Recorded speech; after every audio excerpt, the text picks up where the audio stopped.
they raised earlier. And then lo and behold, Democratic Senators Jay Rockefeller and Tom Harkin come out with a letter to the president urging that he get even more sweeping than that.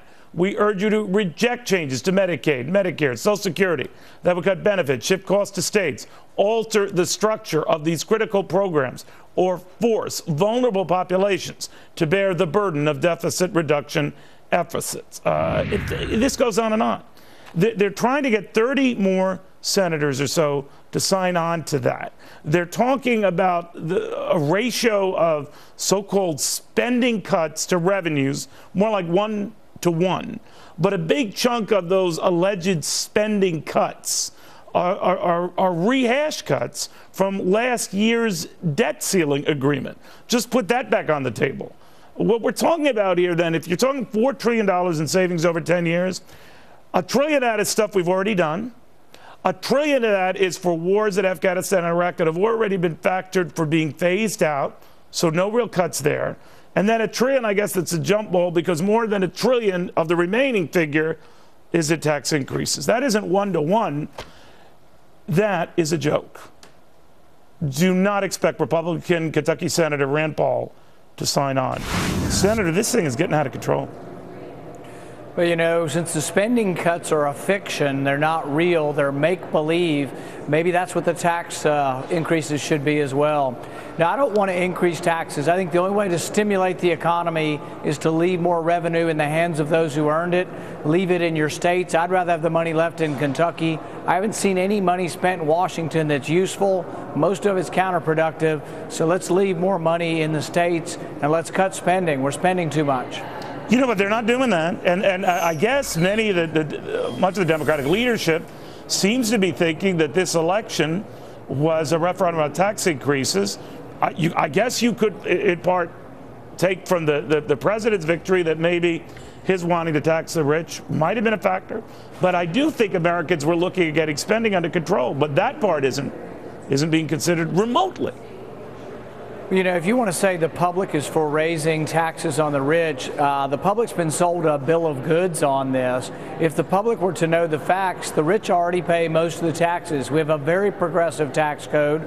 Millionaires pay on average about 30% of their income, not to mention state income taxes and Social Security taxes. Most of the rich are paying nearly 50% of their income by the time we're done. And most of the income tax is paid by the wealthy.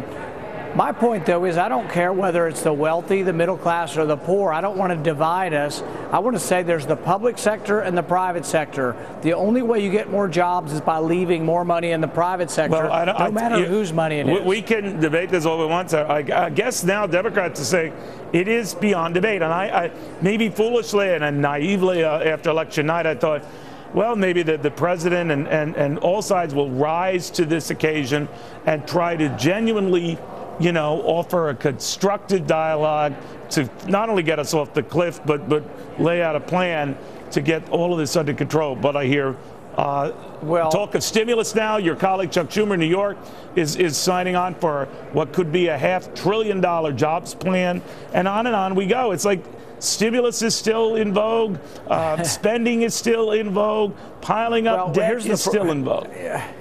Here's the problem with stimulating it through government spending. The last time they tried it, it didn't work. It also cost about $400,000 per job. Government's not very good at creating jobs. Instead of trying to squeeze more money out of the economy and take it from productive business owners, let's leave it in their hands. I don't think the president got a referendum on raising taxes. The president won the election, barely, but he didn't get a referendum. The other thing is we still have enough votes in the Senate that he needs to come across the aisle and talk to us. I know of no conversation from the president with our side. If he wants a compromise, talk to us. There could be a compromise. I'm willing to compromise on saying that military spending could be cut, and so could domestic spending. That's where the compromise should be. But, among your Republican colleagues, I don't see that part of a compromise either. Now, they've put revenues on the table, and I guess the devil is in the proverbial details. But when it comes to spending, they're very loathe to cut their near and dear issues like defense, and they, for very valid reasons, just as Democrats will tell you, very valid reasons for, going slow on entitlements. But with that mentality being the case, what do you think is going to happen at the end of the year?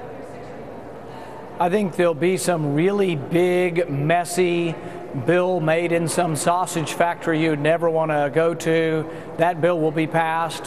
And I will probably oppose it if it means raising taxes, because I think raising taxes is a mistake, particularly in a weak economy. By the way, when you say raising taxes, Senator, do you include this offer that I guess Speaker Boehner has on the table, not formally on the table, not a rate increase, but closing loopholes and credits, because the president said that won't come close to giving you the money that you could get with a rate hike. Where do you stand on this whole thing? To me, increasing revenue by closing deductions is raising taxes. I'll close loopholes if you lower rates, but you got to do something good for the economy if you're going to do something bad to the economy. So I'm not for just closing loopholes. That takes money out of the productive sector, sends it to Washington, and that's a mistake. So I'm not for just closing loopholes, but I would close loopholes if you lower overall rates, which would stimulate the economy. Senator, real quickly, what did you make of Mitt Romney's remarks to backers that what hurt him was all the freebies the president was giving out to his base, and that made the difference? I think we as Republicans, if we want to grow the party, have to somehow develop some empathy for those who have been on government assistance and know that they don't all want to stay there. For example, I think there are many good people who have had to take unemployment insurance for a month or two but would like to work.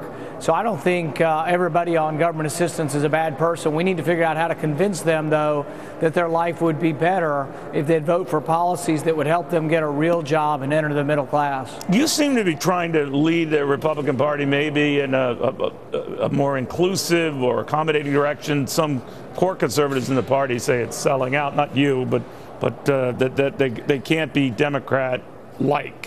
What do you say to that? Because with your overture on immigration, many say it's a way to win over Latinos who've been, in lockstep with Democrats. What are you up to? What are you doing?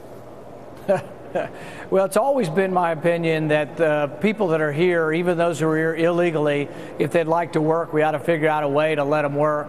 I'm not against people working. I think immigrants are an asset, not a liability.